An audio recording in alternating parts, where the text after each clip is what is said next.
పింఛం విప్పిన నెమలికి మల్లె తొలకరి జల్లుల మేఘం మల్లె అలజడి హృదయం మాడిన కూచిపోడి రంగుల దిద్దిన బొమ్మకు మల్లె కవితలు వద్దిన పుస్తక మల్లె సంతోషంలో ముద్దుగా ఈ అమ్మాడి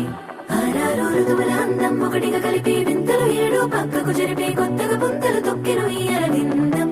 అమ్మమ్మో తాండవమాడే కృష్ణుడి నుండి వేణువ గానం తీయగ పండి రాధకు ప్రాణం ముప్పొంగే ఆనందం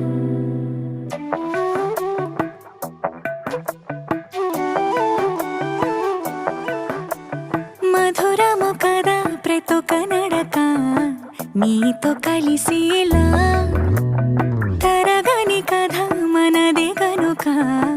మనసు మురిసినిలా ఉసురేమో